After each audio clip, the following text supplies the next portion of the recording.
Amateur Traveler is in its 20th year now, but can you imagine if I had people on the show who had never been to the destination but had just read about it or seen a movie about it? That wouldn't make any sense at all, and you wouldn't listen. We all know how important it is to receive advice from people who know a destination to get the most authentic local experience. And a great option for experiencing this is Explore Worldwide and their authentic small group adventures, led by local tour leaders, perfect for solo travelers who want to meet like minded people with a desire for adventure. I'm often an independent traveler, but two of my last three trips were with small group tours because they organize everything and it's a lot easier. If you want to recreate the tour I did to Malta, they have a Malta and Gozo Discovery Tour. I'm intrigued by one of their tours called A Taste of Sicily. The company again is Explore Worldwide, and visit exploreworldwide.com to learn more. And thanks to Explore Worldwide for sponsoring this episode of Amateur Traveler. I got my bags packed, I'm on a roll. I'm heading out there and I'm ready to go. I'm looking real good in my passport photo. Oh, no. Amateur Traveler, episode 343. Today, the Amateur Traveler talks about bamboo trains, ancient temples, and genocide memorials as we go to Cambodia. I know that I should be heading home, but maybe not today. Welcome to the Amateur Traveler. Before we get into this week's interview, I do have three news stories for you, and all of them are bad news, good news stories. The first one, bad news, there was a plane crash earlier this week in northern Mexico, and a 727 crashed to the floor of the desert. Its landing gear crumpled, its occupants thrown around like rag dolls, but the good news was no one was hurt. And the reason for that is, although it was a real jetliner, there were no people on board. It was crashed for a new Discovery Channel program, Curiosity, which will air Sunday at 9 p.m. One of the things they were studying is where's the safest place to be in an airplane when it crashes, and the answer is the rear. In the second news item, the good news was that American Airlines added some additional legroom to their flights this week. Unfortunately, they added them while the flight was in the air, as twice within a week, airline seats became unattached, with the people tilting over backwards into the laps of the people behind them. No one can remember it happening once, let alone twice within a week. In the final news story, the good news is the TSA is hiring again. The bad news is they've gotten a little grief for one of their most recent hires, which was a defrocked priest who was kicked out for molesting young girls and is now doing pat-downs. I suspect that situation won't continue. For links to all three of those stories, check out the show notes at amateurtraveler.com.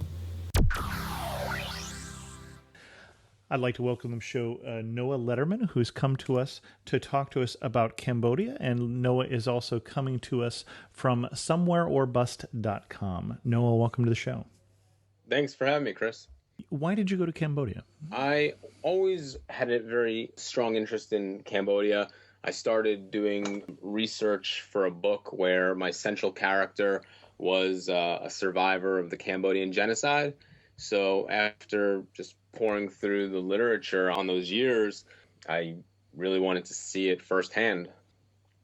And I'll be honest with everybody, this is actually the second time Noah and I are recording this, and we're going to do this one with possibly a little less emphasis on the genocide than we did in the first version.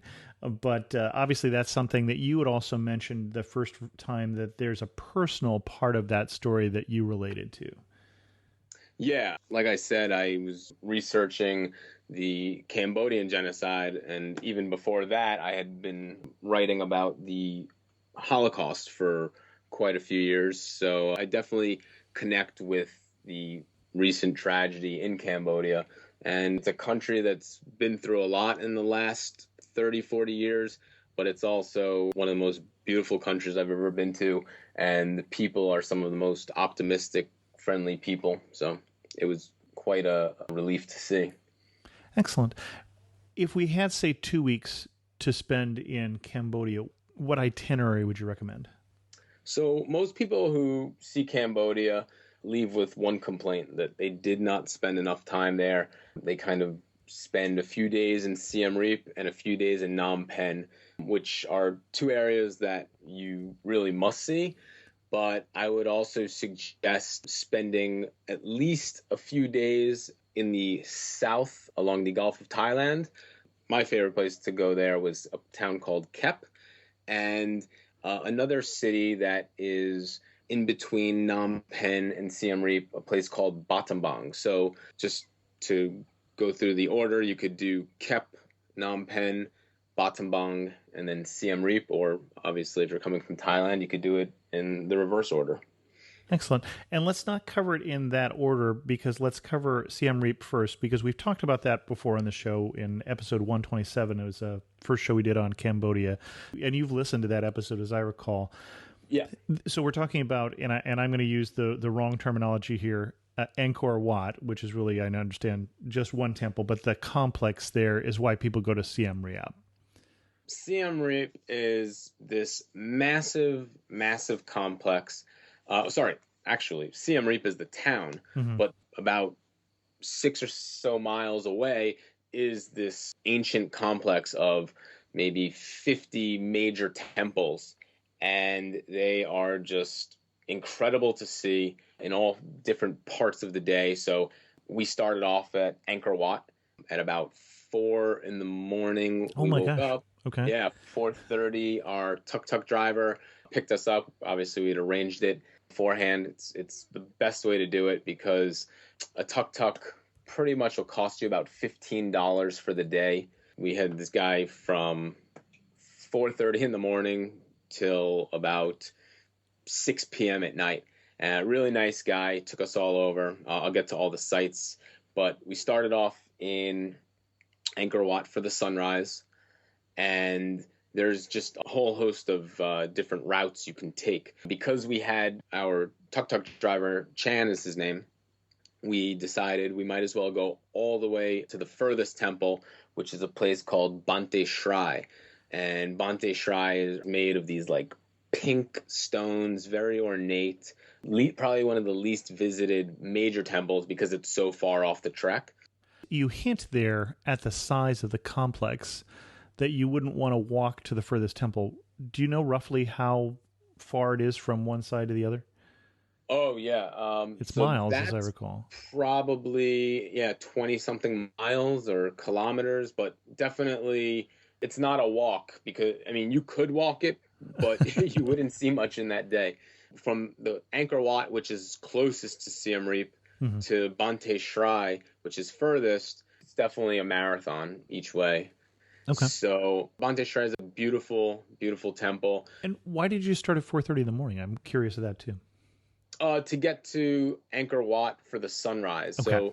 So, first of all, this is not strange. This is not out of the ordinary. You've never seen this many people before sunrise until you've come to Angkor Wat.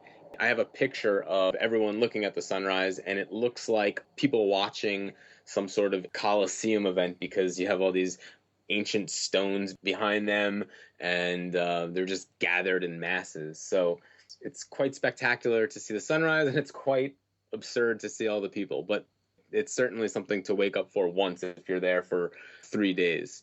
And you'd seen pictures of Angkor Wat. You'd learned a lot about it, I'm sure, before you went. But what surprised you about the place? Actually, I didn't learn very much about Angkor Wat. Oh, it wasn't okay. what I had been researching when I was reading about Cambodia. What surprised me was just how massive it was, and how the structures, these have been built almost 1,000 years ago, some 1,000 years ago, how they just withstood all of the weathering. There's one place there called Bayonne, and Bayonne, you could see the faces on these towers, and they're chiseled out into the stone so well, and probably 900 years have gone by, 800 years, and they're still preserved quite well. The one thing that I did read about was a place called Ta Prohm, and Ta Prohm is the tree temple, or they call it the tree temple. So all this time, I'd never actually thought to look it up for myself, just see a picture, because I kind of wanted to be surprised when I saw it. But I always thought that there were these temples inside trees. But it's even more spectacular than that. There are these trees, they call them spung trees, and they're growing on top of the temples. And the roots are about the size of elephant legs, and they're just crushing the temple. They're just reaching down, strangling all the sculptures, wrapping around everything as if it's just like this octopus that had settled down on top of the stones. And it's really just incredibly impressive. And Top Prom is very touristy, very busy, so it's kind of hard to get a snapshot of you without 1,000 other people in the background. But if you are looking for a temple similar to Top Prom, there's a place called Priya Khan and Ta Sam, and they're both a little further along the circuit. And each one has the same sort of spung tree, which I believe is a type of fig tree that is sitting on top of the temple. And the way the roots are coming down is just really beautiful. And this interesting juxtaposition between nature and what man created. And it's just one of the guides there had told me that in a few years, they're going to have to cut down the tree. Well, a few hundred years probably. They're going to have to cut down the tree because it's going to die. And then when it dies, it's going to fall and risk destroying what's left of the temple. So it's kind of this battle between the tree and the temple. But some of my favorite things about the Angkor Wat area, which have nothing to do with Angkor Wat, are the things that are alive there. So there's very friendly monkeys. Now, I've heard that phrased in different ways other than very friendly. So they're very friendly monkeys who can be a bit aggressive. It depends what, I guess, your disposition towards them. I have a few videos of this little girl who was trying to sell me bananas, and she was kind of following along with me and just reiterating monkey like banana, buy banana, feed the monkey over and over again. And she had a way with the monkeys. This is probably not very PETA friendly, but she would shake the monkeys by the head, and they kind of like, they liked her. They definitely gravitated toward her, while there were other tourists who were there and the monkeys took a bit of advantage of them. But they're definitely worth seeing. They're fun little creatures, very curious. They can be aggressive, and if you let them, they will climb right up you and take your glasses or anything that is not kind of bolted down.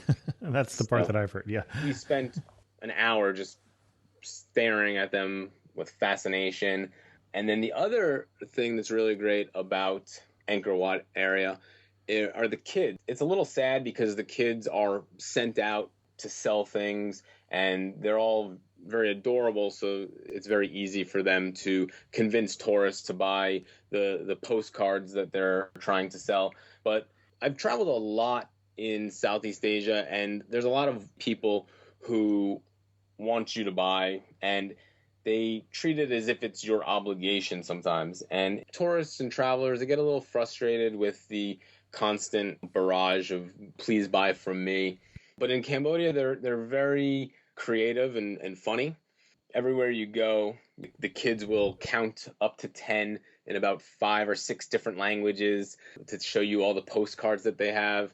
And if you tell them you're from America, they're able to tell you all the capitals of the states. Their technique is refreshing. So it was definitely a fun place to travel around. Excellent. Now, we could probably do a whole show just on that area, but you had mentioned 3 other areas, and I want to get to those also. So you mentioned Kep, which was your favorite of the towns along the ocean. Right. So in Kep, there's a few things to do there. It is a quiet town in the countryside, so it's not very lively. It's a great access point to a place called Rabbit Island, and Rabbit Island is just across the waterway, about 20-minute boat ride, and it's this remote little island with a few huts and a few little restaurants.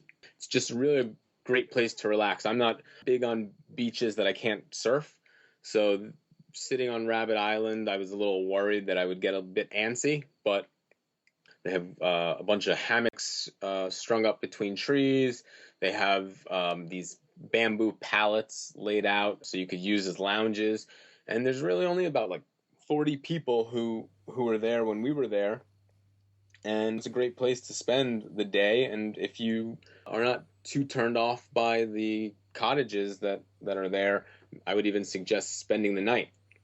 But if you do go back to Kep, which, by the way, is just a $9 round trip ticket from your hotel by tuk-tuk and then by boat, there's some great food at the crab market. And the crab market of Kep is along the water, so you have great views. And every place pretty much serves the same seafood. Mm-hmm. It's not a crab market per se, but that's what they call it. It's all sorts of seafood. But the crab at this one place, Kim Lee's, we chose that place because it was the most crowded. But the crab there was really phenomenal. It was probably a bit more expensive than some of the other spots, but we're talking $10 for this huge dish of crab. And it was spiced and garnished with this the pepper that is sold at the plantation just down the road. Mm-hmm. It's really a good spot. Another really worthwhile thing to do if you have the time in Kep is to go out to the Kirisila Caves. And what's interesting about the Kirisila Caves, aside from just being this Buddhist temple inside a cave, is that this was the same area where in the 1970s, the Khmer Rouge was keeping prisoners. And then there's a second cave that we had to convince our guide to take us to. It was out in this pasture, which you wouldn't even noticed it, but we had convinced him enough that that was something we wanted to see. And behind all this bramble and brush, there was a killing cave. So it's not uncommon in some of these areas where you think you're looking at just some beautiful network of caves or this beautiful field. And it so happens that 40 years ago, it was used for more nefarious purposes. Okay. And then you also mentioned Battambang. Okay. It's a city, really. It's between Siem Reap and Phnom Penh. And when we arrived in Battambang, we met this man, Soka. And Soka was a tuk-tuk driver. He was the only one who spoke English. Because normally all the tuk-tuk drivers go after the boss and ask you for your business. So we were interested in having someone who spoke English show us around. So Soka got the job. And how common did you find English in Cambodia? I'm assuming you don't speak the Cambodian language. No, I don't speak Khmer. Most people spoke enough English. I didn't find it that difficult to communicate. Anyone who spoke a little spoke enough. So, yeah, Soka spoke English very well. And he got the job the next day, and he took us around. The first place he took us was what's called the bamboo trains. And the bamboo trains are quite interesting. It's basically the epitome of Cambodian ingenuity. And what they are is, after the Khmer Rouge left the country in shambles, obviously one of the things that wasn't really working were the rail lines. And what the Cambodian people did is they took these two axles that fit perfectly onto the track. They took a bamboo pallet, very similar to the ones that I was laying on in Rabbit Island, and they kind of jerry-rigged a lawnmower motor to the back of them. And just like that, they were using the rail lines again. And my wife and I, we were on one of these bamboo cars. Our driver was certainly, I guess you could classify him as insane. He just didn't believe in the idea of slowing down. And it's a phenomenal ride. You're holding on to nothing for dear life. It goes at about 30 miles an hour, I would say. So maybe not for dear life, but it's not like a roller coaster where you're strapped in and you're just seeing the countryside. And the driver, we were going, and a truck, there's one place where cars can cross the tracks. And you would think that's where kind of the drivers would slow down. But he just kept going. The truck was the one who luckily backed up. But otherwise, I think our honeymoon would have gotten cut short. You actually didn't mention that this was your honeymoon so far. We did a 10-week trip through Southeast Asia, and Cambodia was definitely both of our favorite stops. Well, and I almost mentioned when you were in Kep, and you were doing kind of the lazy beach day, it sounded like this was the rest day from a long trip where you're trying to see quite a lot of stuff. I think you did this first time you got into the country, which isn't necessarily where most of us are looking for the down day, but if you've already just done Vietnam, for instance, that was probably a nice break. Yeah, I mean, it was a much needed break after all of the craziness of Hanoi and Ho Chi Minh City. It was a nice little reward. But even still, you could pack in a lot into Kep if you head out to Rabbit Island for the day and then go to the crab market. In Battambang, when we were on the bamboo trains, well, one of the most interesting things about them is as you are going down the line, there's not two rail lines. So you're going away from the city. Other tourists who are on the bamboo trains are coming toward the city. So there's the only thing that you can do is to create bamboo trains that disassemble. So the rule on the tracks is whoever has the least amount of bamboo trains behind them, they're the ones to disassemble. So quite often we were getting off, taking the bamboo pallet off, lifting up these quite heavy axles, dropping them off onto the side of the track, hoping they didn't roll down into some lake or into the bramble. And then we just would quickly reassemble. And the whole thing, every time you would break the bamboo train apart, it would be about 2 minutes. So they had it down to a science. And then you wind up in this little village called Ostrolov. All the kids run after you to try to convince you to take their tour to either the rice factory or the brick factory. One of the kids actually was really funny. He had a clay rectangle in his hand, and he showed me. And in the front, there was another rectangle carved into it, and then on the back was his Apple logo. So he had created a little clay iPhone for himself. But yeah, it's definitely worth the trip just to see how these bamboo trains operate, and you really get a new appreciation for your country's infrastructure, where the gaps in the track don't cause you to lose your hearing almost. Anything else about Battambang before we get to Phnom Penh? Yeah, so one other thing that we did in Battambang was we visited a place called Nam Sam Po. And Nam Sam Po is both beautiful and also a bit sad. It's this mountain, not a huge mountain, but one that you could hike up quite easily or take a motorbike up. And it just provides the most spectacular views of the country around the area. But it's also a place where they have these caves, and just like in Kep, these were killing caves. So you could go down into one of them, and inside this one cave, they have a stupa, which becomes quite common in Cambodia. You just need to know where to look. That's filled with bones. And we say a stupa, I'm assuming that people know what that is, but we're talking about the kind of pyramid bell-shaped Buddhist temple. Right. Basically, it's just there to house skulls. And it's quite sad, and it becomes very common, not around the country, but there's a few hundred of them.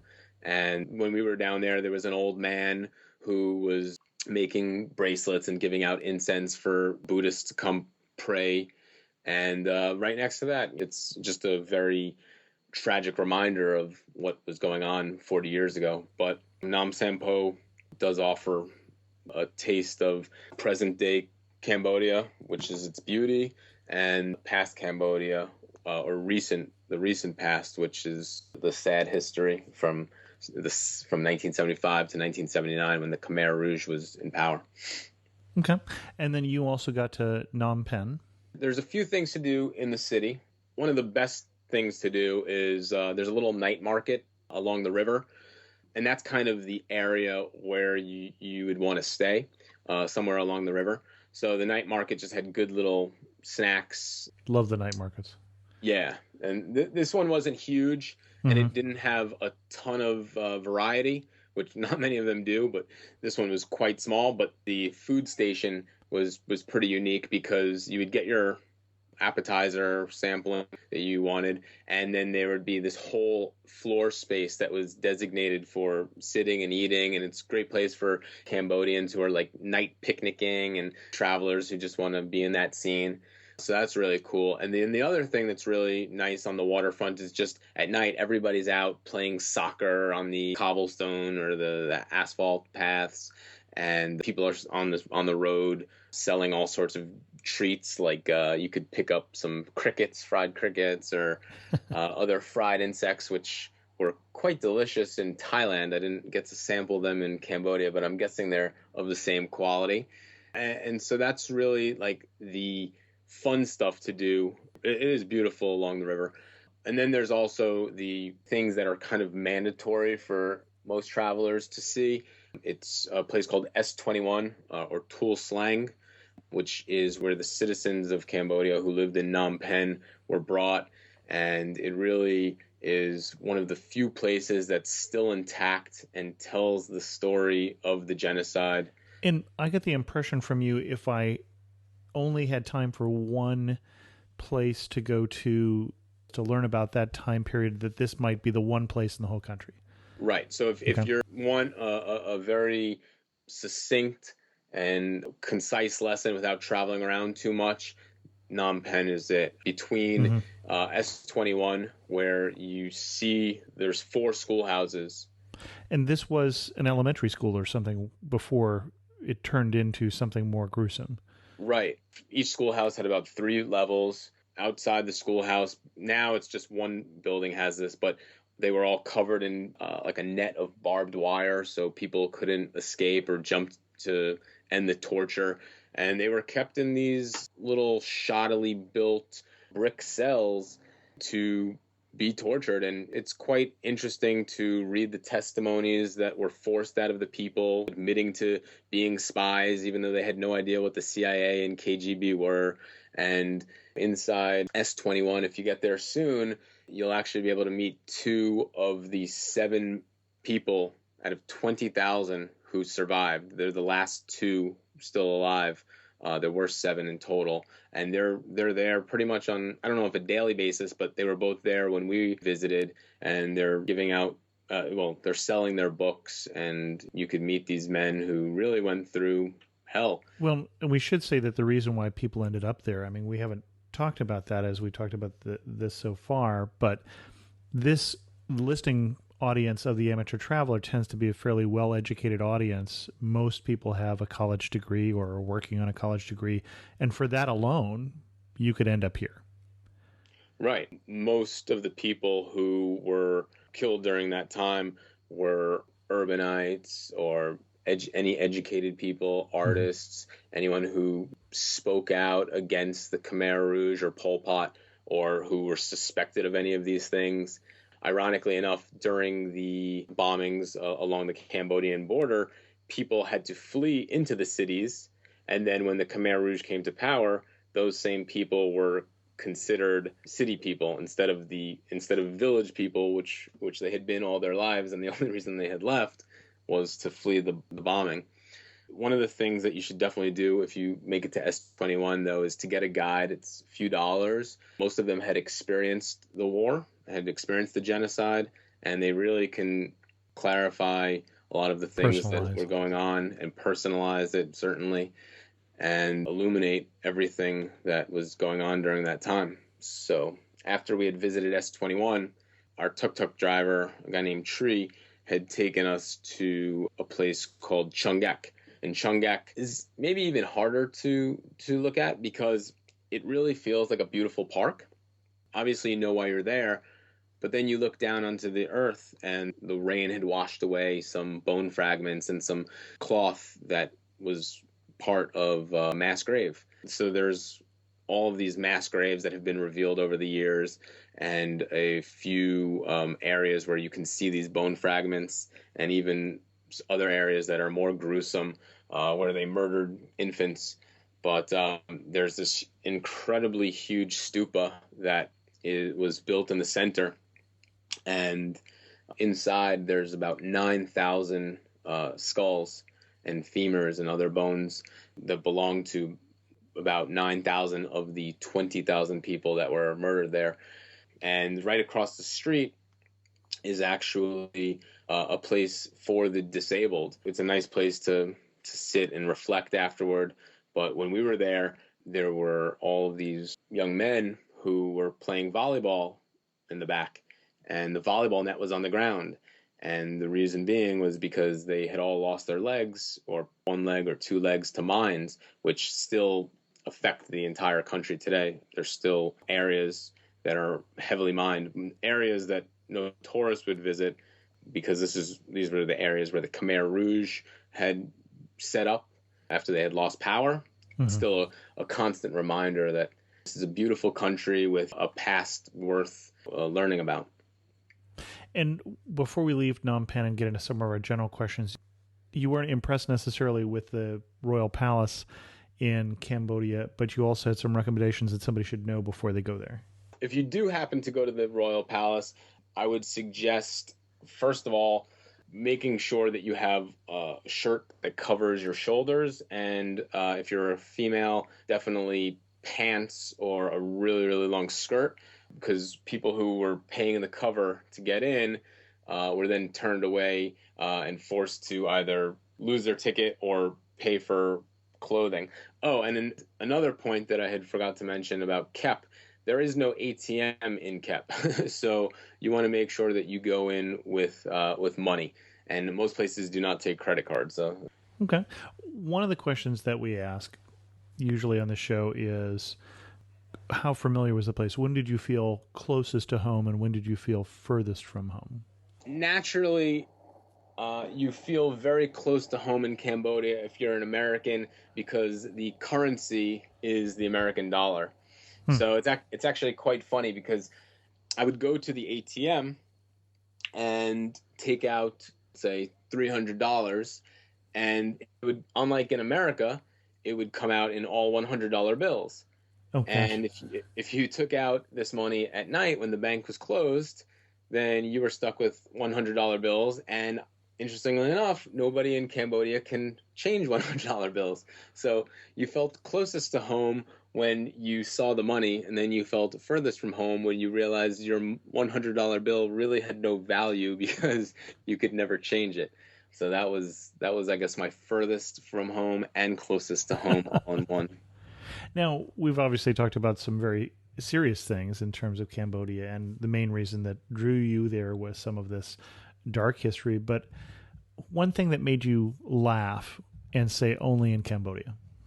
One of the things that was constantly happening to me was I would meet the kids that were trying to sell things, and they were very friendly, and I would always wind up somehow, I don't know if it was me instigating or them, but we'd always end up in some sort of challenge. So one girl, I had to play rock, paper, scissors to get her to stop trying to sell me bracelets.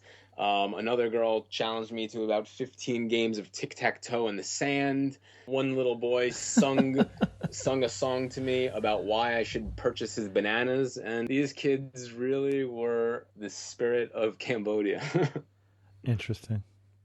Best picture you took, prettiest spot in all of Cambodia?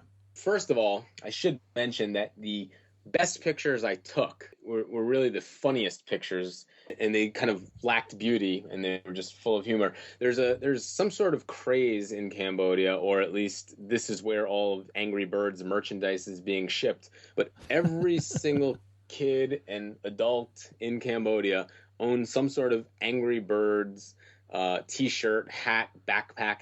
So I have a lot of Angry Birds pictures, which was actually a recent post of mine, the Angry Birds fashion show, if you will. So I did enjoy the humorous pictures in Cambodia, but probably the most beautiful picture, and it probably just has to do with the effort that went into it, was just watching the sunrise over Anchor Wat. That was really spectacular, and these acorn-shaped towers at the top, like silhouettes in this really beautiful sky that's kind of changing very quickly. So it's quite beautiful. Excellent. Before I get to my last two questions, anything else that you would give people as a tip? If you're going to Cambodia, you've got to do what, see what? If it's a trip to Southeast Asia and Cambodia is one of your stopping points, you need to say, I'm going to spend more time than I originally had planned, because every single person I had met, their one regret was that they didn't spend enough time. And it sounds like the cliche thing that somebody would say when they're talking about this topic or being on a show talking about a particular country, but it was really the thing I had heard over and over again.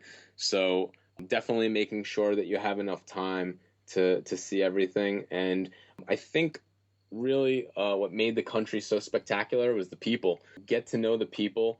My favorite moments were really just hiring a tuk-tuk driver for the day, inviting them out to lunch and breakfast and wherever we went. It cost just a few more dollars to sit there and hear their stories. They had really interesting lives. They all have been through so much and really have persevered through a country that has seen tough times, but they're quite impressive folks. And you just learn all sorts of great things. Like our one tuk-tuk driver was always car sick. So, it's kind of...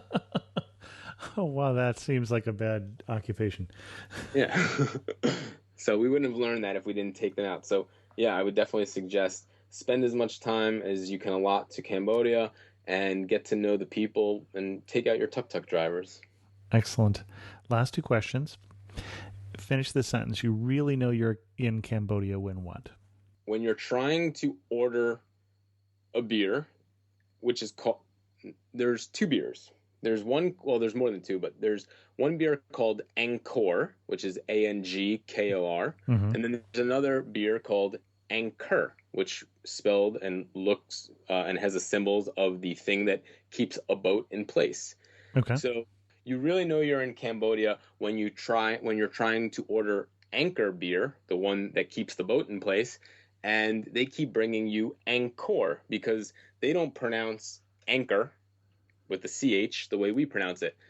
So they pronounce it Anchor. So the company Anchor, which they would pronounce Anchor, is really doing poor business because they keep losing out to a lot of people ordering Anchor beers. And if you had to summarize Cambodia in 3 words, what 3 words would you use? I would say friendly. The people are extraordinarily that. It is also a beautiful country. The scenery, the nature, and the ancient architecture. And it's really just an optimistic place. Having gone through years of civil war and genocide, you would think this would just make people very tough, very rigid, and they're the opposite of that. They're walking around smiling, very friendly people who just want to engage you in conversation and learn about what your life is like as well. And Noah, where can we read more about your travels? You could read more about my travels on my blog, which is somewhereorbust.com, and I tweet at Somewhere or Bust as well, and I'm also on Facebook and Stumble Upon and YouTube, all at Somewhere or Bust. And when does your novel come out? If anyone's listening, that's a question that you folks out there might help me answer. Okay, but we can learn more about that, I assume, at your blog. Yeah, you can learn more about the novel and my other works on the blog, and yeah. Excellent. Noah, thanks for joining us on the show. Thanks for having me, Chris. In news of the community, I heard from Brad, who left a comment on the episode about the South Island of New Zealand recently, and Brad said this: Eric and Chris, thanks for a very well done episode. I did almost the exact same trip about 8 years ago, although in reverse order. We arrived in Picton and then drove down to Blenheim to check out a couple of wineries and then around through Abel Tasman, etc. You mentioned microbrews. We did stop in Greymouth for the Monteith Brewery tour and tasting. Here in the States, you'd never get that close to the open kettles. We could have easily added our own flavorings if so desired. And I'm not sure if they were short-staffed, but they led us into the tasting room and and just showed us where the glasses were and left. Good thing I'm not much of a beer drinker, or that could have gotten out of hand. We didn't get to both Milford and Doubtful, but instead opted for a splurge, flying from Te Anu to the little airport at Milford Sound, then boarding the boat for the regular tour with all the bus tourists, then a small van ride back to Te Anu.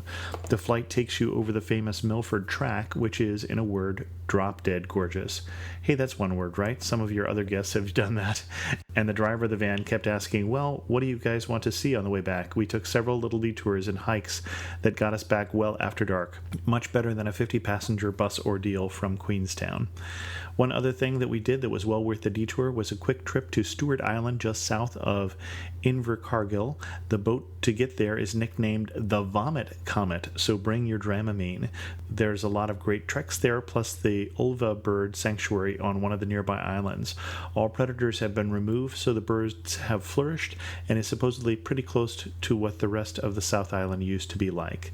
One annoyance to watch out for are the sandflies, especially on the west side. Bring your repellent. Their bites itched more than a mozzie and lasted much longer. I was saddened to know that Christchurch is still reeling from the earthquake a few years back. My thoughts and good wishes go out to the people so impacted by the tragedy. We had 5 weeks to see all of New Zealand and split 2 weeks in the north and 3 weeks in the south. We could have easily spent 5 on each, but given the time we had, it was a good split. Thanks again. It was fun to relive the trip the last couple of days during my drive to work on the right side of the road. Thanks, Brad, so much. I'm not sure if there's going to be an episode of The Amateur Traveler next week. I will be in South Carolina, Charleston, South Carolina, to be more specific, and we'll be talking about Charleston, South Carolina soon on the show, so stay tuned for that. It's October, and so that means it's time again for the Podcast Awards. If you like this show and are enjoying it, please go to podcastawards.com and nominate it or vote for it for a podcast award. Stitcher Smart Radio is also having a podcast awards. If you listen to that, if you use that application, you might want to vote there as well. With that, we're going to end this episode of The Amateur Traveler. If you have any questions, feel free to send an email to host@amateurtraveler.com, or better yet, do what Brad did and leave a comment on this episode at amateurtraveler.com. You can also join the Facebook community, facebook.com/amateurtraveler, or follow me on Twitter @Chris2X. If you would, please review us on iTunes or give us a thumbs up on Stitcher Smart Radio on your smartphone. And as always, thanks so much for listening.